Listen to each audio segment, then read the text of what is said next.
Good morning guys. आज हम जो चैप्टर शुरू करने जा रहे हैं उसका नाम है magnetic effect of electric current. बहुत ही सिंपल चैप्टर है, अगर ध्यान से सुनोगे और समझोगे जितनी भी क्वेरीज होंगी उनको कहीं लिख लेना, ताकि जब हम चैप्टर फिनिश करें तो उससे related you can be able to ask the question, right.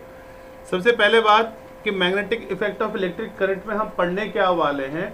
सबसे पहली चीज, जब बचपन में हम सर्किट बनाते थे, open circuit, close circuit. Open circuit में क्या है, करंट फ्लो नहीं होता था। क्लोज वाले सर्किट में एक सेल लगा देते थे, वायर होता था, बल्ब होता था। सर्किट जैसे ही कंप्लीट होता था, क्लोज करो, स्विच ऑन करो तो फिर क्या है, वो बल्ब ग्लो हो जाता था।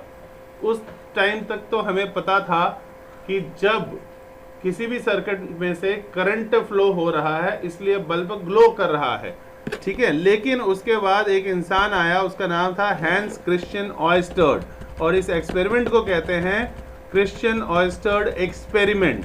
तो उसने क्या किया बेटा, उसने उसी सर्किट में साइड में एक कंपास लगा दिया। कंपास का काम क्या होता है, डायरेक्शन पता लगाना है ना, डायरेक्शन पता लगाना। तो उसने उसके बगल में ही एक कंपास लगा दिया और क्या पाया कि जब करंट फ्लो हुआ उस सर्किट में से, तो जो एम मीटर लगाया हुआ था उसमें तो डिफ्लेक्शन शो हुआ ही, साथ साथ में वो कंपास में भी जो निडल था उसमें भी डिफ्लेक्शन शो हुआ, जिसके बेसिस पे उसने बोला कि कभी भी सर्किट में से इलेक्ट्रॉन का फ्लो होता है या करंट का फ्लो होता है या चार्ज का फ्लो होता है तो सिर्फ करंट ही फ्लो नहीं हो रहा होता, बल्कि साथ साथ में उसके साथ मैग्नेटिक इफेक्ट भी होता है। तो मैग्नेटिक फील्ड भी क्रिएट होता है और मैग्नेटिक इफेक्ट भी प्रोड्यूस होता है। इसी इफेक्ट को कहा गया, क्रिश्चियन ऑयस्टर्ड एक्सपेरिमेंट ने इस चीज को प्रूव किया कि करंट जब फ्लो हो रहा होता है तो उसके साथ साथ सिर्फ चार्ज या करंट ही नहीं होता, बल्कि साथ में मैग्नेटिक फील्ड भी होता है। समझ में आ गया ऑयस्टर्ड एक्सपेरिमेंट? ठीक है, आगे चलते हैं। उसके बाद हम बात करते हैं मैग्नेटिक फील्ड की।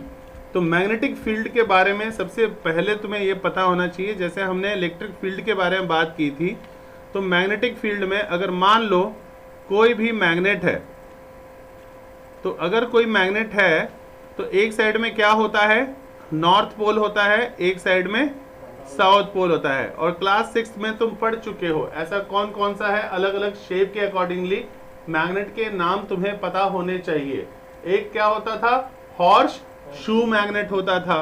ये कौन सा मैग्नेट बनाया है मैंने, बार मैग्नेट। एक हॉर्स शू मैग्नेट होता है, एक सर्कुलर मैग्नेट होता है।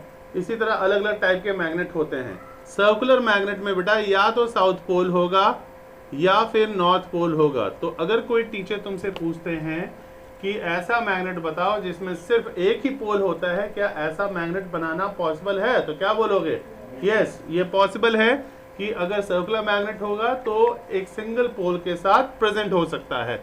अब याद रखो, मैग्नेट ऐसे एक्चुअल में मैग्नेट के साथ में जो लाइंस होती हैं, तो ये मैग्नेट वाली लाइन जो होती है एक डायरेक्शन से जाता है, दूसरे डायरेक्शन की तरफ अंदर आ रहा होता है, फिर एक तरफ से जा रहा होता है, दूसरी तरफ से एंटर हो रहा होता है, फिर एक तरफ से जा रहा होता है और एक तरफ से एंटर हो रहा होता है। तो सबसे पहला सवाल, ये जो लाइंस दिख रही हैं ये है क्या, इसको कहा जाता है magnetic field of lines, magnetic lines या magnetic field of lines.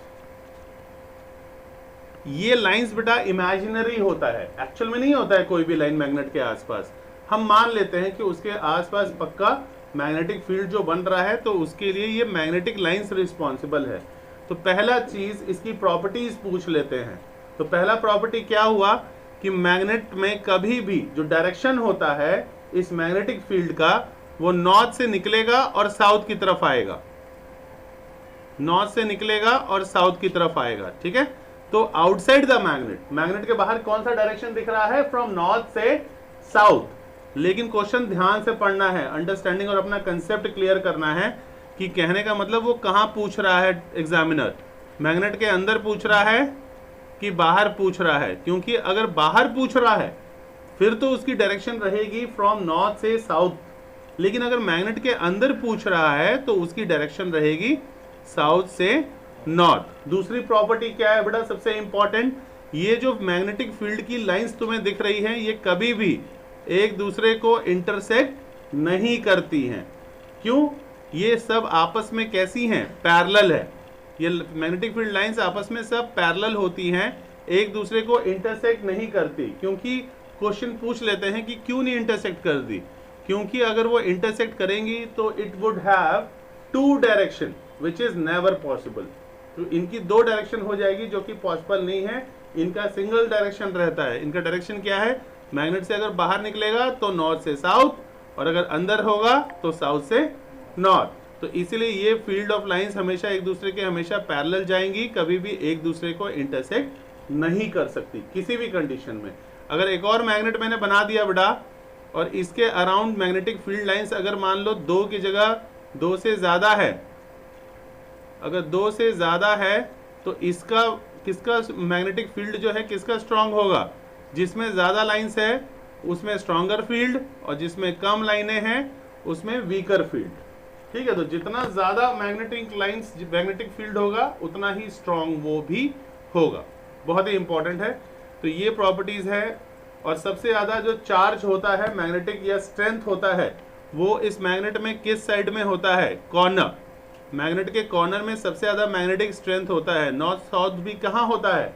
Corner में होता है। ठीक है, और अगर इस मैग्नेट को तोड़ दूं मैं 2 पार्ट्स में तो फिर क्या हो जाएगा? दोनों ही मैग्नेट का अपना इंडिविजुअली नॉर्थ साउथ होगा।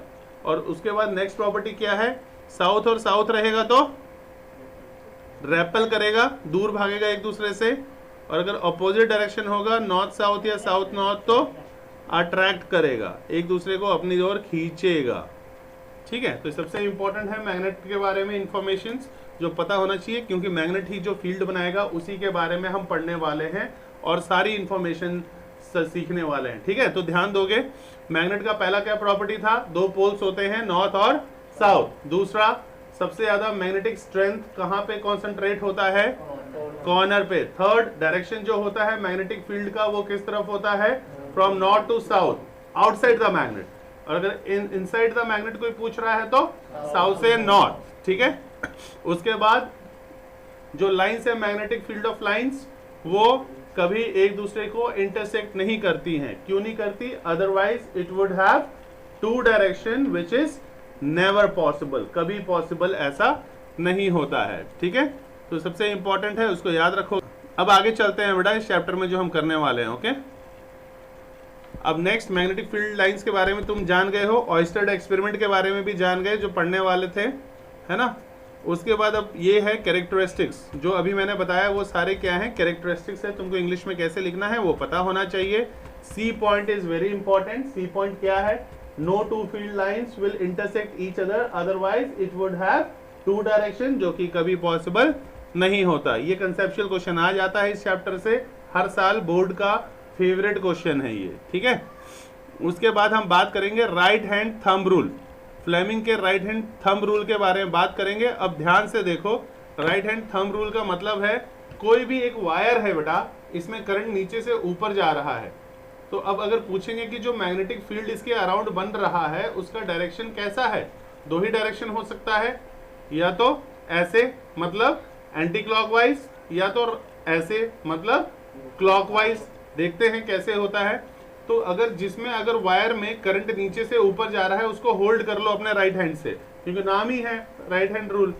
तो राइट हैंड से होल्ड कर लो, और जो तुम्हारा थंब है वो शो करेगा डायरेक्शन किसका? करंट का। अगर करंट मेरा ऊपर जा रहा है तो कर्ल ऑफ द फिंगर, यहां से मेरा हाथ गया और ऐसे ऐसे, तो ये डायरेक्शन किस चीज का बता रहा है? Magnetic field. अभी ऐसे ऐसे करके दीवार में आ जाओ, ऐसे से घुमाते, तो मतलब ये डायरेक्शन कैसा हो गया? Anti clockwise. तो मैग्नेटिक फील्ड का डायरेक्शन कौन सा होगा? Anti clockwise. और अगर वायर में नीचे की तरफ करंट जा रहा होगा, फिर से उसको होल्ड कर लो, तो थंब मेरा शो कर रहा है डायरेक्शन ऑफ करंट किस डायरेक्शन में? नीचे। फिर से हाथ में ऐसे ऐसे करके जाओ और देखो कैसे जा रहा है? ऐसे ऐसे। तो ऐसे ऐसे जो मैं ऐसे बना रहा हूं, तो अगर मैं इसी को हटा के ऐसे ऐसे बनाऊंगा तो कैसा शो होगा? Clockwise direction. तो नीचे जा रहा है तो क्लॉकवाइज, ऊपर जा रहा है तो एंटी क्लॉकवाइज। तो इस तरह से फ्लेमिंग्स राइट हैंड रूल से हम मैग्नेटिक फील्ड का डायरेक्शन फाइंड आउट कर लेते हैं, ठीक है। उसके बाद आ जाओ, सबसे इंपॉर्टेंट जो अभी बताया यही वाला था। उसके बाद नेक्स्ट टॉपिक है बेटा, ध्यान से देखो, ये एक गोल गोल सा चूड़ी जैसा तुम्हें दिख रहा होगा, है ना, ये इंसुलेटर है, और ये इंसुलेटर के आसपास करंट जब यहाँ से पास हुआ तो करंट ऐसे करके ऐसे ही जाएगा या फिर ऐसे करके ऐसे जाएगा, है ना, दो ही तरीके हैं। मान लो इसमें तुम्हें फिगर में दे दिया है कि भाई करंट ऐसे ऐसे जा रहा है, तो या तो इस पॉइंट पे मैग्नेटिक फील्ड का डायरेक्शन बताओ या इस डायरेक्शन में बताओ। तो अभी जो मैंने बात की थी, ध्यान से याद रखो, यहाँ कहाँ जा रहा है, नीचे से ऊपर जा रहा है, तो इसको राइट हैंड से फिर से ग्रिप पकड़ लो।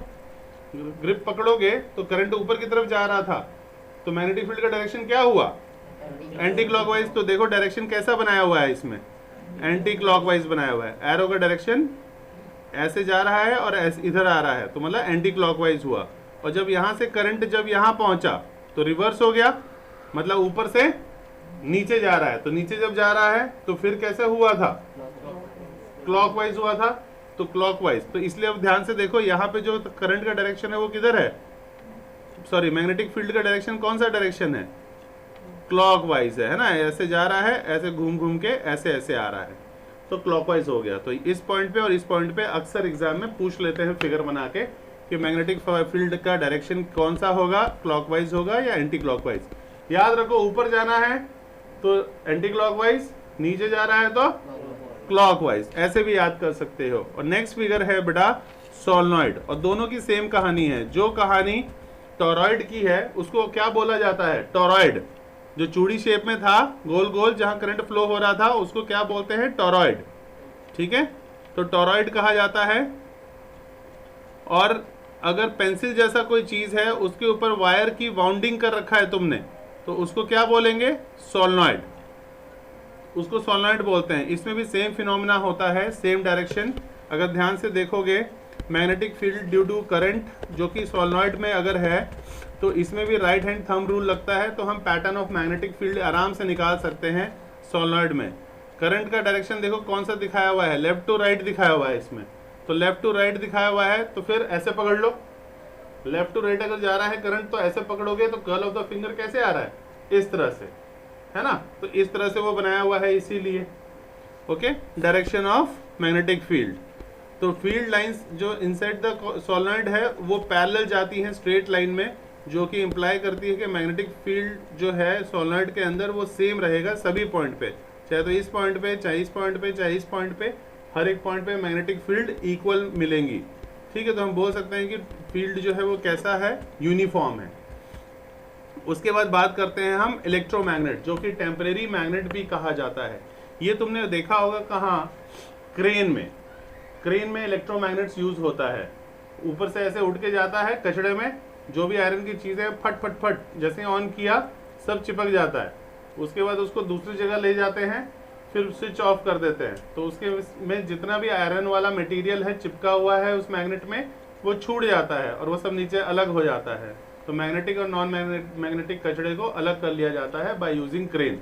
तो उसमें यूज करते हैं क्या, इलेक्ट्रोमैग्नेट। तो वो भी सोलेनॉइड की तरह ही होता है, जब करंट उसमें से जाता है तो it start behaving like a magnet for some time, और जब स्विच ऑफ कर देते हैं तो थोड़े समय के बाद जो होता है वो मैग्नेट की तरह बिहेव करना बंद कर देता है, ठीक है।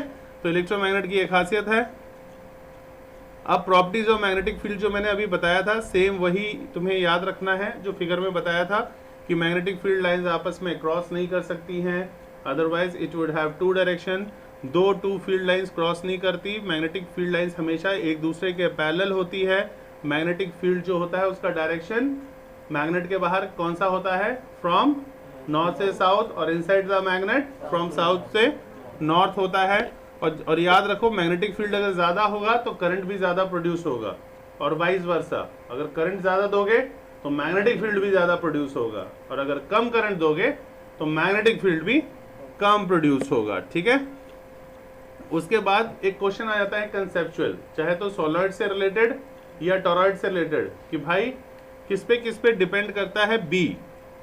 तो याद रखो, एक याद करने का तरीका है न्यू नॉट यानी ये तो हो गया कांस्टेंट, एन आई ए अपॉन एल, इसको कहीं भी लिख लेना उस चैप्टर में, इसमें सबका मतलब पता होना चाहिए बेटा। बी मतलब क्या होता है, मैग्नेटिक फील्ड। बी मतलब कि 12th क्लास से फॉर्मूला लाया हूं तुम्हारे लिए ताकि बड़ा सा कंसेप्चुअल कहानी याद ना करना पड़े। तो मैग्नेटिक फील्ड को किससे डिनोट किया जाता है, बी से डिनोट किया जाता है। ठीक है, मैग्नेटिक फील्ड किस में नापा जाता है, टेस्ला में। जैसे हम डिस्टेंस मीटर में नापते हैं, जो हम डिस्टेंस मीटर में नापते हैं, स्पीड मीटर पर सेकंड में नापते हैं, वैसे ही मैग्नेटिक फील्ड किस में नापा जाता है, टेस्ला। तो हम बोल सकते हैं ऐसा यूनिट मैग्नेटिक फील्ड का क्या है, टेस्ला। उसके बाद जहां एन दिख रहा है तो एन से घबराना नहीं है। एन मतलब क्या हो गया बेटा, number of turns of wire. Number of turns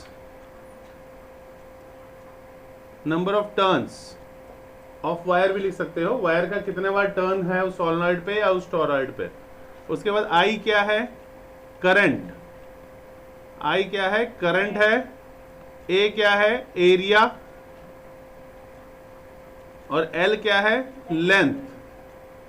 तो हम बोल सकते हैं कि मैग्नेटिक फील्ड जो है, इसमें 4 पॉइंट तुमको याद हो गया। क्या, नंबर ऑफ टर्न्स के डायरेक्टली प्रोपोर्शनल है, कि अगर नंबर ऑफ टर्न्स बढ़ाओगे वायर का तो मैग्नेटिक फील्ड भी ज्यादा होगा।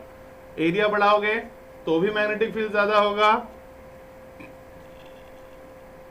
ठीक है, new not an I upon L. और अगर लेंथ बढ़ाओगे तो मैग्नेटिक फील्ड कम हो जाएगा। ठीक है, तो हम बोल सकते हैं मैग्नेटिक फील्ड और लेंथ आपस में कैसे रिलेटेड है, इनवर्सली, उल्टा। तो अगर ये फॉर्मूला याद है तो 4 पॉइंट अपने आप बना सकते हो। और न्यू मतलब नेचर ऑफ द मटेरियल पे भी डिपेंड करेगा। ठीक है, तो मैग्नेटिक फील्ड किस पे डिपेंड है, number of turns of wire पे डायरेक्टली प्रोपोर्शनल, करंट का डायरेक्टली प्रोपोर्शनल, एरिया में डायरेक्टली प्रोपोर्शनल, लेंथ का इनवर्सली रिलेटेड है। खुद एक लाइन में लिख सकते हो कि magnetic field is inversely proportional to length. ठीक है बेटा। अब force on a current carrying conductor, अगर उसको मैग्नेटिक फील्ड पे डाला गया है, पहली बात तो ये कि ये जो रॉड है बेटा, इस मैग्नेट के बीच में जब इसकी पोजीशन होगी, दोनों का डायरेक्शन क्या होगा, 90 डिग्री पे डालेंगे। क्यों, कोई पूछ ले 90 डिग्री पे ही क्यों डालेंगे, क्योंकि 90 डिग्री पे फोर्स जो है मैक्सिमम लगता है, तो इसलिए 90 डिग्री में डालेंगे। और उसके बाद क्या होता है, अगर मान लो अगर डिफ्लेक्शन एक डायरेक्शन में हुआ, जब साउथ और नॉर्थ के बीच में रखा है, तो जब ये मैं रिवर्स कर दूंगा, नॉर्थ वाला साउथ कर दूंगा और साउथ वाला नॉर्थ कर दूंगा, और फिर इस रॉड को बीच में लाया जाएगा, तो पहले जिस डायरेक्शन में घूमा था मेरा रॉड, अब की बार उसके ऑपोजिट में रिवर्स होगा। ठीक है, तो मतलब क्या हुआ, अगर पोलैरिटी चेंज कर दिया मैग्नेट का तो डायरेक्शन भी रॉड का चेंज हो जाएगा। ठीक है, तो यही फोर्स लगता है करंट कैरिंग कंडक्टर में, अगर उसको किसी मैग्नेटिक फील्ड में रख दिया जाए। तो यही ऑब्जर्व किया था, 3 ऑब्जर्वेशन जो तुमको याद रखना है। डायरेक्शन ऑफ करंट, तो हम बोल सकते हैं कि अगर डायरेक्शन ऑफ करंट चेंज करें तो मैग्नेटिक फील्ड की डायरेक्शन चेंज हो जाती है, और अगर मैग्नेटिक फील्ड की डायरेक्शन चेंज करें तो करंट की डायरेक्शन चेंज हो जाती है। ठीक है, उसके बाद बात करते हैं फ्लेमिंग का लेफ्ट हैंड रूल। बहुत ही इंपॉर्टेंट है, ये पेपर में आएगा ही आएगा। ये भी वो क्वेश्चन है जो बोर्ड एग्जाम्स में अक्सर पूछ लिया जाता है, बहुत ही कॉमन है बेटा। तो इसमें याद रखो क्या है, खुद की लैंग्वेज में लिख सकते हो। अगर अपनी 3 फिंगर्स, कौन कौन सी नाम याद होने चाहिए एलकेजी वाले, थंब, फॉर फिंगर या इंडेक्स फिंगर भी बोलते हैं इसको, और मिडिल फिंगर, अगर ये तीनों को ही आपस में म्यूचुअली परपेंडिकुलर रखोगे तो इसमें तुम्हारा जो मिडिल फिंगर है ये क्या शो करता है, डायरेक्शन ऑफ करंट। ठीक है, डायरेक्शन ऑफ करंट शो करेगा। उसके बाद थंब जो है ये किसका डायरेक्शन शो करेगा, डायरेक्शन ऑफ फोर्स, कि किस डायरेक्शन में फोर्स लग रहा है। और ये इंडेक्स फिंगर या फॉर फिंगर क्या शो करेगा, डायरेक्शन ऑफ मोशन। तो इसीलिए बोलते हैं फादर, एफ से मतलब फोर्स हो गया तो फादर, एम से मोशन हो गया मतलब मदर, सी से करंट हो गया इसलिए चिल्ड्रन। तो इसलिए बोलते हैं इसको फादर, मदर, चिल्ड्रन। ठीक है, तो इसको, और ये तीनों फोर्स आपस में क्या किस डायरेक्शन पे एक दूसरे पे फोर्स लगा रहे होते हैं, 90 डिग्री, इसलिए बोलते हैं mutually perpendicular with each other. तो याद रखो, ऊपर वाला, सबसे ऊपर वाला क्या है, फोर्स, उसके बाद मोशन और उसके बाद करंट। तो इसी को कहा जाता है फ्लेमिंग्स लेफ्ट हैंड रूल। इसी पे काम करता है बेटा हमारा मोटर जो आगे आएगा। ठीक है। अब आ गया है मोटर। तो सबसे पहले इलेक्ट्रिकल कौन सी एनर्जी किस में चेंज होती है, मान लो पढ़ाई लिखाई बाद में। सबसे पहले मोटर कहाँ देखा है तुमने, पंखे में, फ्रिज में, कूलर में, जो भी चीजें पंखा किसी में भी घूमता है, लैपटॉप के अंदर, तो सब जगह क्या मिलेगा, मोटर मिलेगा। तो किया क्या तुमने, पहले यहां से स्विच ऑन करोगे, स्विच ऑन किया मतलब कौन सा एनर्जी, इलेक्ट्रिकल एनर्जी, और उसके बाद फिर वो चीज घूमने लग गई, मतलब कौन सा एनर्जी, मैकेनिकल एनर्जी। तो हम बोल सकते हैं इलेक्ट्रिकल एनर्जी कन्वर्ट हो जाता है मैकेनिकल एनर्जी में, किसमें, मोटर में। दूसरा इसमें क्या होता है बेटा, एक कम्यूटेटर भी होता है जो कि रिवर्स करता है direction of flow of electric current circuit में। कम्यूटेटर पूछ लेते हैं, कम्यूटेटर का फंक्शन। उसके बाद इलेक्ट्रिक करंट जो सप्लाई होता है कॉइल में इलेक्ट्रिक मोटर के, तो वो डिफ्लेक्ट होता है, क्योंकि क्या कैसे होता है वो चेक करो फिगर में। ये देखो, ये स्ट्रॉन्ग मैग्नेट्स के बीच में एक आर्मेचर कॉइल दिया हुआ है जो सॉफ्ट आयरन कोर के ऊपर लिपटा होता है, ये वायर की वाउंडिंग है। तो इसमें क्या होता है, जब मैग्नेटिक फील्ड प्रोड्यूस होगा तो वो करंट प्रोड्यूस करेगा, और अगर करंट का डायरेक्शन इस तरफ से जा रहा है, तो हमने फ्लेमिंग्स का लेफ्ट हैंड रूल पढ़ा हुआ है कि अगर लेफ्ट हैंड रूल, अगर करंट का डायरेक्शन ऊपर है तो फोर्स ऊपर पड़ेगा, तो वो ऊपर की तरफ हाफ टर्न होगा। और जैसे ही हाफ टर्न हो गया, ये जो तुम्हें रेक्टेंगुलर का कॉइल दिख रहा है, ये हाफ टर्न कॉइल हो गया है, तो उसके बाद फिर देख रहे हो यहाँ पे क्या होता है, डायरेक्शन का जो करंट का डायरेक्शन है वो रिवर्स हो गया। रिवर्स हो गया तो दूसरे साइड में फोर्स लगेगा, मतलब नीचे की तरफ, तो हाफ और रोटेशन कंप्लीट हो जाएगा, मतलब half plus half rotation complete हो गया। एक रोटेशन कंप्लीट जैसे ही होता है, तो यहाँ पे जो दिख रहा है तुम्हें स्प्लिटरिंग, इसका भी फंक्शन पूछ लेते हैं। तो जैसे ही हाफ रोटेशन कंप्लीट होता है, तो ये स्प्लिटरिंग आपस में एक्सचेंज हो जाते हैं, ये वाला स्प्लिटरिंग उधर चले जाता है, वो वाला स्प्लिटरिंग इधर आ जाता है। और साथ में यहाँ पे एक कार्बन ब्रशेस लगा रहता है। वो कार्बन ब्रशेस का काम क्या है, इलेक्ट्रिसिटी की कंटिन्यूटी को बनाए रखता है। जब ये एक्सचेंज हो रहा होता है स्प्लिटरिंग का, तो ये कार्बन ब्रशेस, ये इसमें से करंट पास होता है, तो ये उसमें दोनों से टच है, तो कार्बन ब्रश क्या करता है, इलेक्ट्रिसिटी को डिस्कनेक्ट होने नहीं देता। ये इलेक्ट्रिकल कंटिन्यूटी को बनाए रखने का काम किसका है, कार्बन ब्रशेस का काम होता है। और ये जो स्प्लिटरिंग है, इसी को बोला जाता है कम्यूटेटर। जो ऊपर बताया था, कम्यूटेटर का फंक्शन पूछ लेते हैं, तो जो डायरेक्शन जो है करंट का रिवर्स करने का काम किसका है, इसी का है, स्प्लिटरिंग्स का है। कि जैसे ही हाफ रोटेशन कंप्लीट, करंट का डायरेक्शन रिवर्स हो जाता है, तो ये आपस में इंटरचेंज हो जाते हैं। ठीक है, तो इस तरह से जो है हमारा काम करता है इलेक्ट्रिक मोटर। तो इसका प्रिंसिपल, वर्किंग और ये डायग्राम पूरा आना चाहिए। ये क्वेश्चन आएगा तो 4 to 5 मार्क्स में आएगा। आंसर कैसे लिखने हैं वो मैं तुम्हें अभी बता दे रहा हूं। और इसके बाद वाला सारा पोर्शन, गैल्वेनोमीटर भी एक जगह है। ये गैल्वेनोमीटर का कौन सा डिवाइस है बेटा, देखो करंट जब फ्लो होता है इलेक्ट्रिक सर्किट में, तो हम किससे नापते हैं, एमीटर से। लेकिन अगर हल्का सा करंट गया, फिर एमीटर उसको पकड़ नहीं पाता है। तो हल्का सा करंट जाए, तो हल्का सा भी अगर करंट जा रहा है, तो ये गैल्वेनोमीटर बहुत सेंसिटिव होता है, हाईली सेंसिटिव। तो ये पकड़ लेता है रीडिंग कि अच्छा हल्का सा करंट पास हुआ है। तो अगर हाईली सेंसिटिव करंट पकड़ने के लिए अगर कोई पूछे डिवाइस कौन सा है, उस केस में एमीटर नहीं बोलोगे, गैल्वेनोमीटर बोलोगे। ठीक है, बड़े वाले जी से डिनोट किया जाता है। कैसे कन्वर्ट करते हैं वो क्लास 12th में पढ़ोगे। बाकी जनरेटर तुम्हारे सिलेबस में आगे का कुछ भी नहीं है, ना ही फ्यूज है, ना ही सेल्फ इंडक्शन है, ना ही म्यूचुअल इंडक्शन है। क्योंकि अगर ये होता तो फिर तुम्हारा जनरेटर भी होता जो इसी पे बेस्ड होता है। तुम्हारा सिर्फ फ्लेमिंग्स लेफ्ट हैंड रूल पे चलने वाला मोटर ही सिलेबस में है। ठीक है बेटा, और उसके बाद आगे वाला AC DC भी तुम्हारे सिलेबस से हटाया जा चुका है, तो इस साल कोई नहीं पूछेगा। और घरों में कनेक्शन कैसा होता है, red wire, green wire, black wire, इसके बारे में भी कोई नहीं पूछने वाला। जब ये सब नहीं पूछेगा तो फ्यूज ही क्यों पूछेगा, क्योंकि हमारे घरों के सर्किट में क्या लगा रहता है, फ्यूज लगा रहता है। तो आई होप सो ये चैप्टर समझ में आ गया होगा। बस इतनी सी ही कहानी है इस चैप्टर की। ओके।